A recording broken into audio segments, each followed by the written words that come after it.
Hello everybody, this is a DeepCosmicSpaceWizard, and I'm bringing you guys not a collective tarot card reading for the day.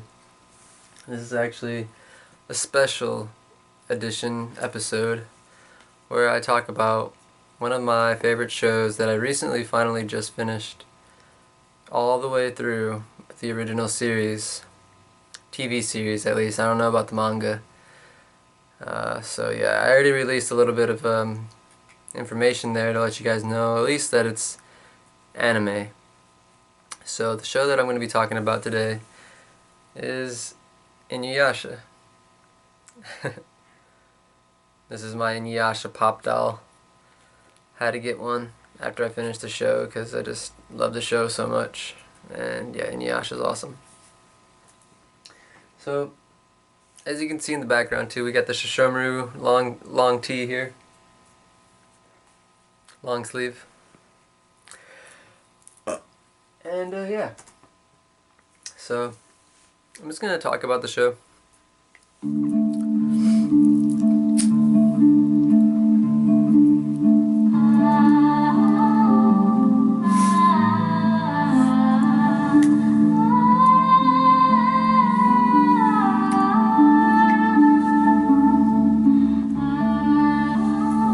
Okay, so where do I start? Okay, so Inuyasha, what is it? Inuyasha is anime that was airing on Toonami for a long time. Like when Toonami came out in Adult Swim, I believe it showed on Adult Swim too. It would always play late at night, sometimes early in the morning, I think. Back when I was like, 10, 9, 8 years old, I'm pretty sure. Back in like early 2000s, basically. This show was on all the time on Cartoon Network. And it was an anime that I grew up with, so I always have been watching it since I've been growing up. And I just now recently decided to watch all 100 and there's like 190 something episodes altogether. And yeah, so it's an anime that's like really dear to me. It's an anime that's been really close to my heart. It's a childhood anime that I grew up with. So it's one of my favorite shows of all time. There's so many animes out there though. Like I couldn't tell you what category I'd put it in. Like if it's like top 10 anime, I'm not gonna say that or anything. I mean, I would say that I would put it in my top 10, but I'm not gonna like categorize these animes, because there's so many that I like. So it starts off. The anime starts off with the protagonist Inuyasha and another protagonist. Her name's Kikyo. Kikyo is a spiritual priestess, a high priestess, who basically kills demons and purifies like evil from the land, and she's the bearer of the Shikon Jewel, which the Shikon Jewel in the show is a prime point, a prime factor in the show, because the Shikon Jewel, depending on who has the Shikon Jewel, can make a wish.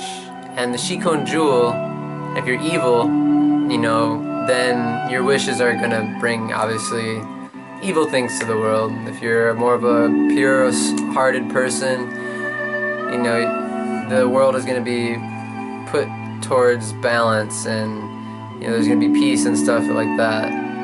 So there's always this struggle and this fight over the Shikon Jewel, and right now in the beginning of the anime, Kikyo wants to protect the world and defend against any evil trying to get the Shikon Jewel.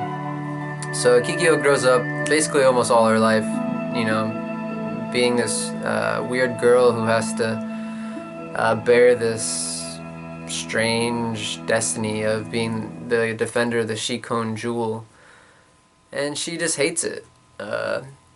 Because eventually the antagonist of the show, Naraku, who is created by a whole bunch of thousands, like in thousands and thousands of demons, by this man named, I can't remember the guy's name, but he's like this guy who's like all mummified, like wrapped in bandages and stuff, and he's like really sick and ill, and I had to turn that down, sorry. But yeah, so this guy, you know, he's all sick and ill and stuff, and I don't know, like his heart's like kind of defiled, I'm pretty sure. And Kikyo is just like, she has such a pure heart, she wants to help purify these like corrupted humans' hearts, you know, and help them see the light and stuff. So she basically gives her kindness to this man, and he falls in love with Kikyo. And I'm pretty sure he's gonna die, but the demons use his body in exchange for him to stay alive, so that way he can still see Kikyo, basically, so that he doesn't have to leave Kikyo and that he doesn't have to die. But the thing is, when the demons take over his body, obviously he's like 99% evil and like 1% like love Kikyo. So there's this human aspect of him that doesn't make him a full demon. He's actually considered a half demon. Naraku is considered a half demon. And all these demons mixed together to overpower his human heart for the most part. And he wants to get the Shikon Jewel and basically wish to be the most powerful demon in the world and, you know, take over. So, okay, now Kiin Inuyasha, the star of the show, the main protagonist, he's a half demon as well. And Inuyasha basically wants to become a full demon so that way he can become powerful as well and leave behind what he considers weakness as his human side. But he ends up meeting Kikyo. Kikyo and Inuyasha fall in love.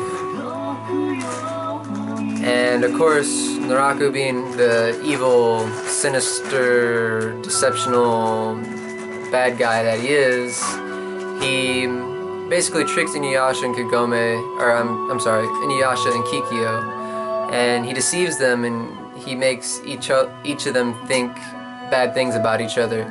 Like basically he says like, oh, like Inuyasha, I don't know, like he basically says like something like Inuyasha wants to use the Shikon Jewel for bad or something like that. Maybe he didn't want to become a demon. I can't remember exactly why he wanted it now. You know, forgive me for forgetting some of the storyline.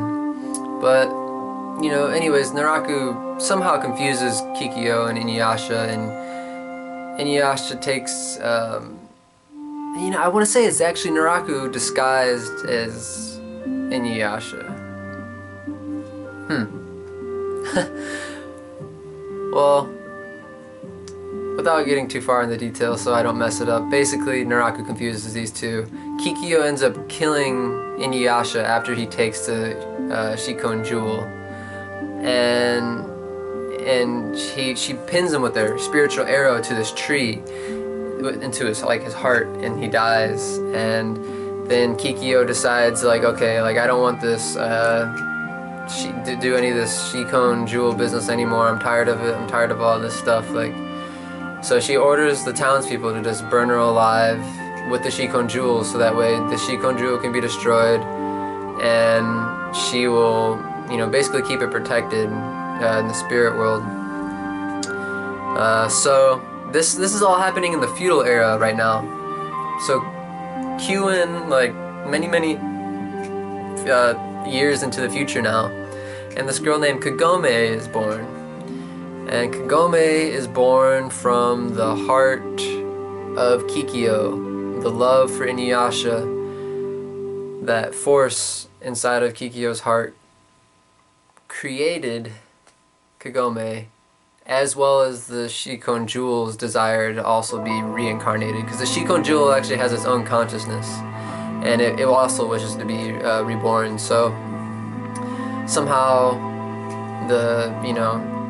basically Kagome is basically like Kikyo in another form in the future, with the Shikon Jewel born inside of her. So then, Kagome is like this normal, like, Japanese schoolgirl who's like in middle school. She's like 14 or something, 13 or 14. And, her grandpa has, like, they live on this, like, place where there's a shrine and it has a well inside of it, and it's called the Bone Eater Well. And, like, her grandpa, she lives with her grandpa and her mom and her little brother. I think her dad died or something like that, because they never show her dad. But her grandpa's, like, all spiritual and has all this, like, spiritual stuff. And so one day, somehow Kagome goes into the Bone Eater Well. She falls into this well, and then when she, like, before she, like, hits the bottom, it, like, turns all black, and then she, like, falls through it, and then she, like, comes out the other side of the well into the feudal era. So she goes to the past, and now this is where, like, destiny happens, and she goes into the past, and then, like, this demon, like, tries to attack her and take the Shikon Jewel. The Shikon Jewel, like, gets ripped out of her, and it breaks into, like, 100,000 tiny little pieces or something, like 1,000 tiny little pieces, and it goes all across the world. So now there's all these individual pieces of the Shikon Jewel, just shards all just everywhere, and Inuyasha ends up somehow running into Kagome. Somehow they come together. I forget how exactly too. So Kagome and Inuyasha basically meet up, and then they're like, okay, well, we gotta get all these Shikon Jewel shards back, because, like, what you did was just unleash, like, some craziness into this planet, and we gotta make sure this doesn't fall into the wrong hands. So Kagome ends up basically taking on the responsibility and saying, okay, I'll help you guys, or I'll help you, Inuyasha. And basically Kikyo's older sister, the High Priestess, Lady... oh crap, I can't remember. Sometimes... what's her name? Lady Hyde. Yeah, Lady Hyde. Kikyo's older sister, she kind of explains, like, the lowdown about the Shikon Jewel to them and stuff, and basically Inuyasha and Kagome go on this adventure to go piece back together the Shikon Jewel and purify it and get rid of its power, basically, for once and for good, once and for all. And so, as Inuyasha and Kagome are traveling through the feudal era, they end up meeting 2 or 3 other travelers that will be joining in their adventure. One person they meet is Moroku. Moroku is this monk whose father was killed by Naraku, because Naraku put a curse on his father, and he put a wind tunnel on his hand. And basically what this is a curse that basically puts, like, a black hole in your hand, and basically it absorbs, it sucks everything in that's, like, it's pointed at and around you, and eventually it gets wider and wider in your hand, and then it sucks you up, and you, like, basically just go into nothingness and for all of eternity or something. So, and Moroku watched this happen to his father, so Moroku wanted to basically take revenge on Naraku, and Naraku cursed Moroku too, so Moroku also has a wind tunnel on his hand now, which is sealed by some spiritual power, so he could, like, open it up and use it whenever he wants, but every time he uses it, he slowly is killing himself, because it's getting bigger and bigger every time he uses it. And so that's Moroku. They meet him, and then Moroku joins them, and then they also meet Shippo, which I forget how they meet Shippo. And Shippo is this little kid, like, demon dog, and he's only like a foot or 2 feet tall, and he's, like, really cute, and he's a fox demon, and he has, like, all these, like, fox magics and stuff. So he uses, like, all these, like, like illusion magic and, like, trickster magic, basically, which he could, like, transform to this big pink bubble and, like, float around, and he could carry other people on top of the bubble, and he could transform into different people and, like, mimic their bodies. He has all these other, like, weird little spells that he's able to use and stuff. But then you also have Sango. Sango's a demon slayer whose village was killed because Naraku took hold of her little brother, cursed her little brother, and basically made him evil, or Naraku brainwashed her little brother and made him like a zombie pretty much, and took over his soul. And he had Kohaku, Sango's little brother, just kill the whole village, and Sango ended up surviving, but everybody else died, and so she, is basically intertwined with everybody else, Inuyasha, Moroku, and Kagome, and Shippo, to go basically get revenge on Naraku and to save her little brother, Kohaku. So they all set off, all 5 of these heroes, to go restore the Jewel Shard and to defeat Naraku and to save Kohaku. And on the way, basically they fight lots of demons, find lots of different Jewel Shards, and they end up collecting a lot of them, and they meet other people along the way, obviously, of course. They meet this demon dog named Koga, which he ends up loving Kagome too, and it kind of becomes has a lot of tense moments and emotionally tense, I guess, because Inuyasha ends up loving Kagome, and Inuyasha and Koga obviously have this rivalry amongst each other, and so that's one person they meet, and then they meet, there's all these other side characters, there's this flea named Miyoga, and I'm pretty sure that's his name. And this flea used to be friends with Inuyasha's dad, and he was alive a long time ago, so he knows a lot of stuff. But he's a flea, so he's not really useful in battle or anything, and he's always fleeing away. He's always running from battle, so he's always known for being a coward and stuff. But he actually has lots of information, and without him, Inuyasha and the gang probably would have maybe lost at certain points. There's also Inuyasha's brother, Shishomaru, which is the shirt behind me here. Shishomaru is Inuyasha's older brother who is a full demon. He's a full demon because his dad had 2 different moms. One was a human, one was a demon. His dad was a demon as well. His dad was a great dog demon, very legendary demon. And his dad, their dad, gifted 2 swords to each brother. One sword is Tetsaga, which is what Inuyasha is holding right here. He's called it the Tetsaga. And it's this giant, it's a tooth. It's a tooth from his dad. I'm pretty sure that's how it is. And it's really powerful. It has the ability to slay 100 demons in one stroke with the Wind Scar ability. And he ends up, it also has the ability to absorb power from demons, so not only is it really strong already, but it absorbs energy from demons as it kills them, each powerful demon. So it learns new abilities along the way, such as Backlash Wave, Adamant Barrage, and oh man, the other one's it's an Asian, Japanese word. Do you remember the other one? The last one? It's not coming to me right now. Yeah, well, the last one, it's really cool. He ends up being able to rip open voids in space and time and send people into the space in between life and death or something. It's really trippy. Oh, I think it's Meido Zangetsuha or something like that. Meido Zangetsuha, I think is the technique.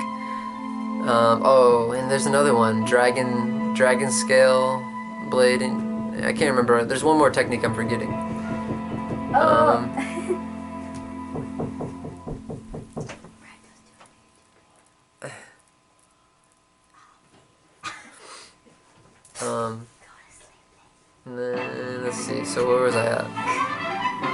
So yeah, oh yeah, so his abilities to use different skills is really cool. And his brother Shishomru carries the sword Tetseiga, and the Tetseiga is able to actually heal. It actually is not able to kill anything, but it's able to kill enemies that aren't from this world but in the spirit world. So he's able to revive people too with that sword,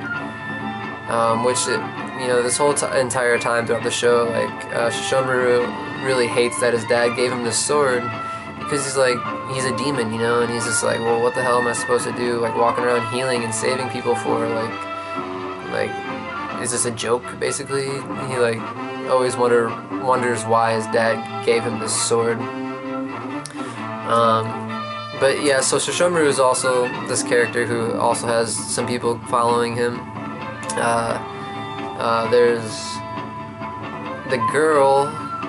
Her name's the girl that follows Shishomaru is, what's her name? I don't know. I can't think of her name right now. It's this little human girl who follows him around everywhere. And for some reason, Shishomaru, even though he's a full demon, somehow ends up growing fond of this girl, and he kind of protects her. And then there's also Master Jockin. I think, what's her name? Do you remember? Ren? Or I think her name's Ren.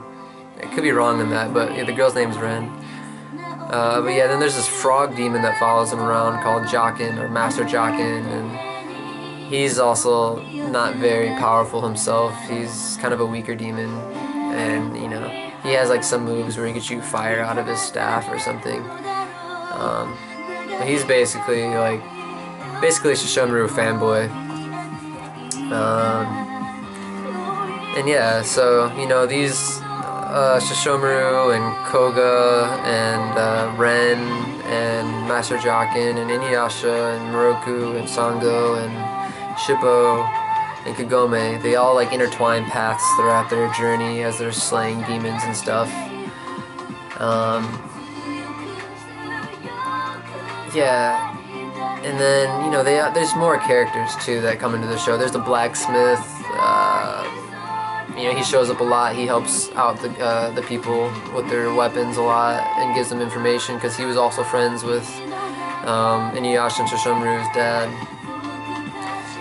And yeah, okay, so one of the reasons why I like this show so much is that it really shows the struggle between good and evil, and how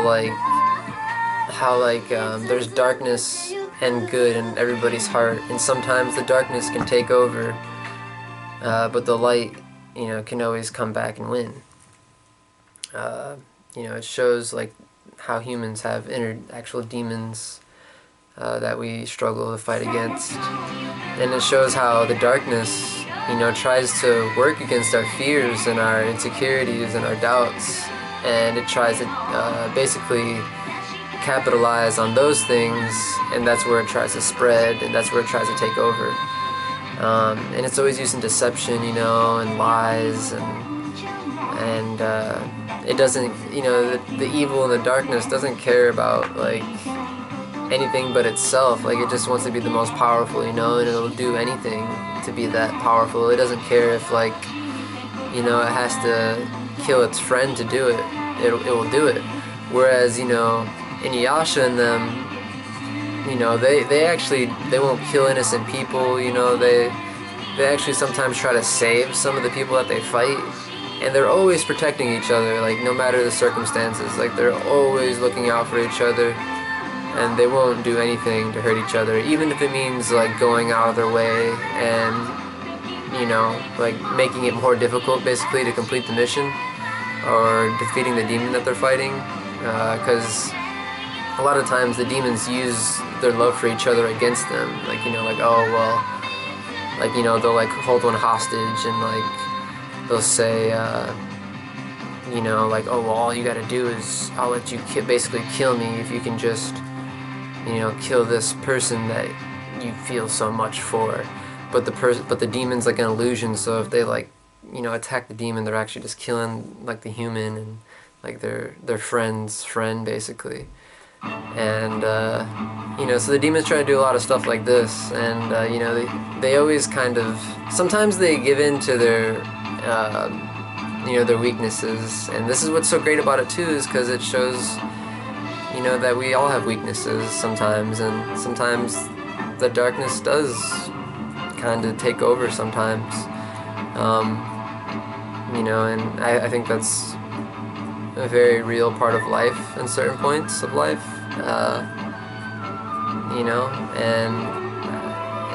It's just great to see them overcome it though, and to see how their bond and their strength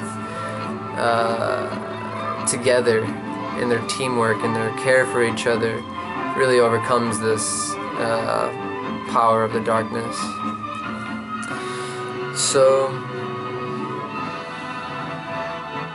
I mean, Inuyasha is a great freaking show. There's a lot of cool like fight scenes.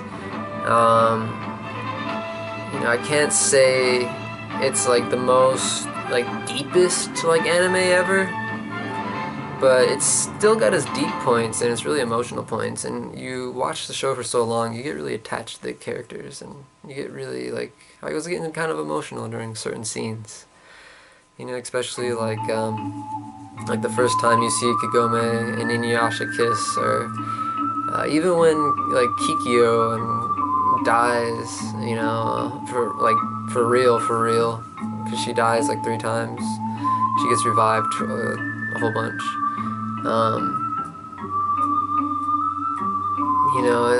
And there's a lot of other like really warming moments in the show. It's just a great anime, a great solid anime. If you haven't watched it, I definitely recommend giving it a shot at least. I do think it's something you kind of have to watch all the way through to really get the full appreciation of it, and it can take kind of a long time to finish because each episode's like 22 minutes long, and there's 192, so you do 22 times 192. It's a long time for most people. Some people maybe not. I know some animes are like 500 episodes plus long, so this is 192 episodes is nothing, but it is kind of a long anime in my opinion. And it gets like a lot of it's just like introducing the characters and getting you familiar with them for the first 70 episodes, and then it starts getting more juicy later on.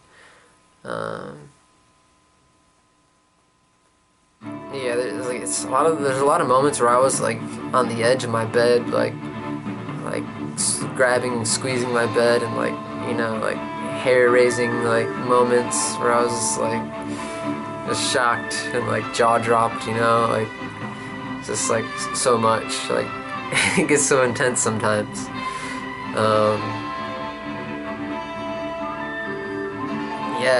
And just seeing the characters triumph through all of it at the very end is just so nice to see. It's so rewarding. It feels so good. It's like you feel like you went through that journey with them, and it's like, wow, when it's over, it's fine, and you're just like, oh jeez, it's finally over, the Shikon Jewel is destroyed and everything's back to normal. Well, for the most part.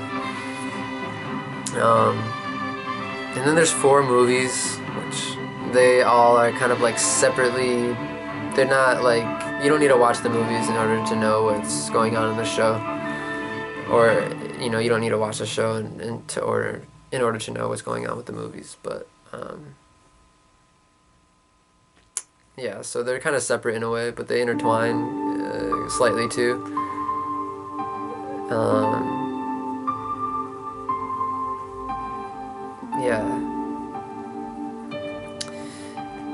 And then they just released a new anime called Yashashime, I believe it's called.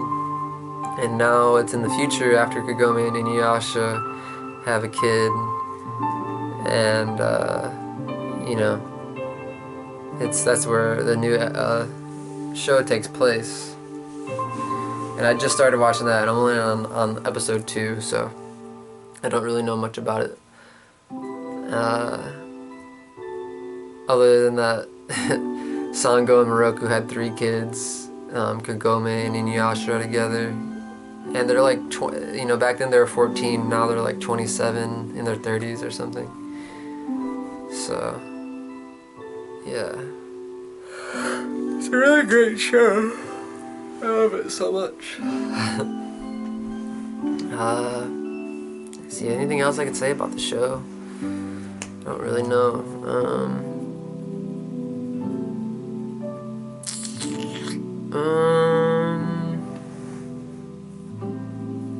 Oh yeah, I think that's pretty much it. Yeah, it's like a really great anime, guys. If you guys like anime and you haven't seen Inuyasha, definitely give it a shot. If you're into, feudal Japan, fantasy kind of stuff with demons and monsters and stuff like that, and magic. It's really, really good. And yeah, I mean, there's so much I could keep on going on about. Like, I mean, like, Inuyasha's like, his character is really, it's really admirable. He's like really brave, and he could be really cocky and really arrogant sometimes. But it's always great to see like the star of the show always be so like confident, pretty much. Always ready to like take on the challenge, and he's never like one to back down. It's pretty nice to see that in the main character. Even though that's probably more of a stereotypical kind of a main character, I feel like it was well placed for this show. And yeah, the soundtrack, I'm playing the soundtrack right now. The soundtrack's great. Has a lot of good like emotional songs like this, or a lot of good battle like music.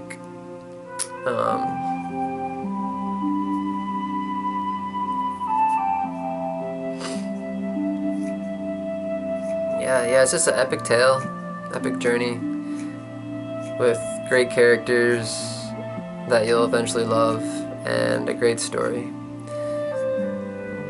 with really good monsters and enemies, and a lot of cool mythology and stuff like that. But yeah, I hope you guys like my review of Inuyasha. If you guys like Inuyasha, let me know. And yeah, may the Shikon Jewel shine its light upon you. Or more so, let the light within your own soul emerge and be imbued with strength to overcome the darkness. Peace out, guys.